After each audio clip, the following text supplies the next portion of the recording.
So what I want to speak to you about, as far as what's behind us, the most immediate imagery of what's behind us is actually our history. Whenever you go through a day, that's behind you now. It'll never come back again. And so the most immediate and most powerful way to understand this attack of the shaitan is that he will use your past against you. He'll use what you've gone through in life, the experiences you've had, the things that you've lived through, and he will manipulate those experiences. Because in some sense, in some psychological sense also, we are the sum of our experiences. Every experience you and I go through affects us in some way. It impacts the way we think, it impacts our emotions, maybe it even affects our future decisions. Somebody who gets into a car accident, the way they drive changes. The same way when somebody gets, has a bad relationship with a friend or something, falling out with a friend, the way they interact with them afterwards changes. So experiences affect the way we make future decisions.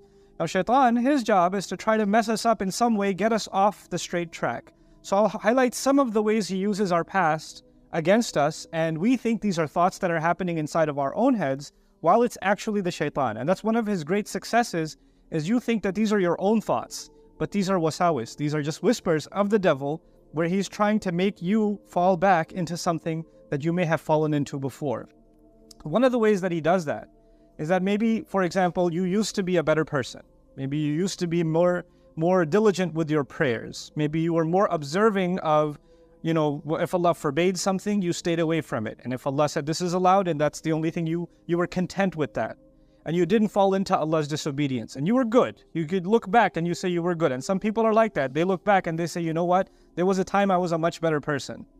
I'm disappointed with myself now. I remember the time when I used to stand in prayer and I used to cry. I don't know the last time I've shed a tear.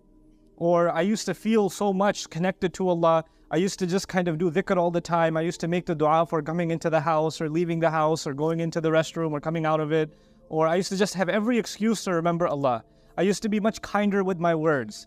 Now I use foul language. I use bad words against people. I lose my temper. I speak about people. I backbite. I've developed all these habits. I didn't used to be like this, but I was a much better person. So there's one thing to compare yourself to somebody else, but even when you compare yourself to yourself, some people were in a much better place before. And so Shaitan says, well, that part of you is dead. That's gone. That's never coming back. Listen, that's over with. This is who you are now. And he'll make you almost give up on yourself. While the reality is that if you are capable, if Allah made you capable of living a certain way and living by a certain standard, and you upheld it, you were able to do it, then that actually means that you will forever be capable. That's actually proof to yourself. It's one thing that you never accomplish something. You were never able to accomplish something. And you say, well, I can't do it. Well, maybe there's some truth to that. Maybe you haven't even tried. Or maybe I can't say for sure that you're capable. But you lived by something. You had certain capability. You were doing better. Now it's known that you have that, you possess that in you, that faith in you, that strength in you. And so Shaitan wants you to convince you that you no longer have that capability because of whatever experiences you've gone through or I've gone through. Now we will never go back to who we were again. At least in our spiritual sense, we can't go back. Now understand something. Emotionally, maybe you can't go back. Emotionally, when somebody's scarred, maybe they're changed forever, and that's okay. That's life. That happens. Maybe if somebody, the loss of a child is not something easy to get over, for example. So there are kinds of trauma or kinds of experiences that maybe our entire lives will be chipping away at trying to heal, and we may never get there. But Shaitan uses that to mess you up, not emotionally, but spiritually, to mess with your connection with Allah, and to basically get you to say, well, you know what? You've gone through these experiences, so what's the point of prayer? The prayers no longer count. And so that's one kind of attack the Shaitan uses against you and me, is to make you lament, make you think back with regret about better days that are never going to come back for you. The other thing Shaitan wants you to do from behind is, things bad experiences that you had, and you start questioning, why did this happen to me? Right? You and I have gone through terrible experiences in life. This is a part of life. Allah created this life as a trial, and every one of us has different kinds of trials, and some of those trials are not easy. And when you think about what happened, it's very painful, and it can be paralyzing. It can be something that you're overwhelmed, almost reliving the event that occurred in the past. And one of the things Shaitan wants is to keep you there, to keep you thinking about the past, to keep you thinking about what happened, and keep questioning, why did this happen to me? Why did this happen to me? Why did this happen to me? Maybe I deserve it. Maybe I'm cursed. Maybe I'm no good. This is why Allah is angry at me. This is why He made this happen to me. And so you live in that moment that happened some time ago that Allah actually brought you out of, but Shaitan doesn't want you to come out of it. He wants you to stay in that hopelessness because he wants you to be convinced, like he is convinced, that Allah has no hope for him, or that he's hopeless case. There's no turning back for him, or that Allah hates him even. So people will develop, you and I might develop, because we're thinking about that event all the time, not just anger towards people who hurt us, but even towards Allah. Like, why did He let this happen to me? Why did He do this to me? I didn't deserve it. And so when you think about the kinds of experiences that prophets went through, alayhimu salatu wassalam, you'll appreciate something. Allah, the prophets Allah talks about in the Quran are, in so many cases, people that had such difficult lives. They had such, even before they became prophets, they had extremely, extremely difficult lives. Think about the life of our own messenger, sallallahu alaihi wasallam, whose parents die in childhood, right? Who goes through, one care to another care to another care, and every time he has somebody that is basically taking care of him, they pass away, and he's passed on to someone else, and he's passed on to someone else. How difficult is that for a child? How difficult is it for a parent to lose their child? Our messenger experienced losing children, sallallahu alaihi wasallam.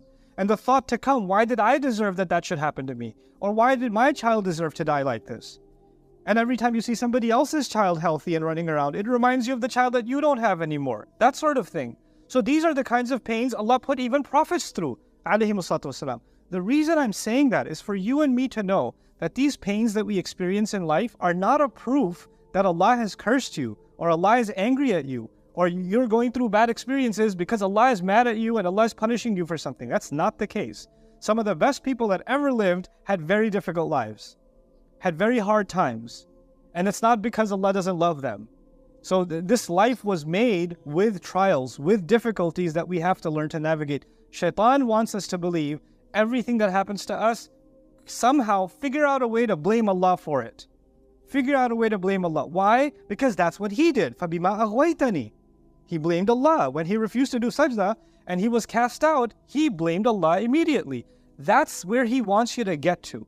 And so he uses that past bad experience, that painful experience, to try to pull you away from Allah also. Another way he uses your past is that he will, maybe some of us, we lived a life of sin before. Maybe you had friends or, your relationships that were leading you down a road of sin, that you kept falling in and falling in and falling in. And you figured out a way to make tawbah to Allah, and you cut off those friendships and you cut off those relationships.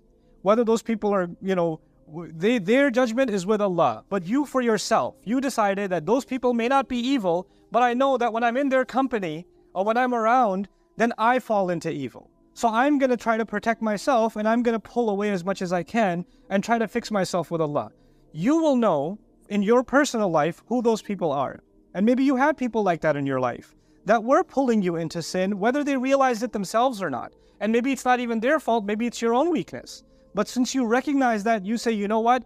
Every time I've tried, I've fallen back into sin. I'm going to discontinue some of these relationships, not because I hate these people, not because I'm better than them, not because, I want them to suffer, but because I want to save myself. I want to pull myself away. And when you pull yourself away, Shaitan will come and say, hey, don't you miss the old friendship? You don't miss those guys? You don't miss her, man? You don't miss this? You don't miss that? And he wants you to pull back. Go back, go back, go back. The same way some people left sin, literally sin. They left evil deeds. They walked away from them. They changed. But sometimes the devil comes and triggers you and says, hey, you're going through a hard time. Just one time. Just go back. Not forever. But come on, you had a hard week. It's been a tough month. You've gone through a lot. Just go back just a little bit. And you know what that used to be like. And they say in Arabic, there's a saying in Arabic, kullu mamnu' matlub. Everything forbidden is desirable. Right? So even though after faith, you develop a regret and an embarrassment over the sins you and I may have committed, and we develop almost a hatred for repeating those sins again, at the end of the day, we're also human beings, and human beings have temptations and desires. And that's one of the things that Shaitan wants to manipulate. So he'll try to pull you back and try to get you to say, hey, come on. You know how it used to be, right? It was so much better for you. You felt so much easier. And why deny yourself? Who's going to find out? Just go back. So he wants to pull you back into a way of sin. This is the way that he comes at you from behind. So many pulls at you from what is drawing you into what used to be. And you have to be mindful of that.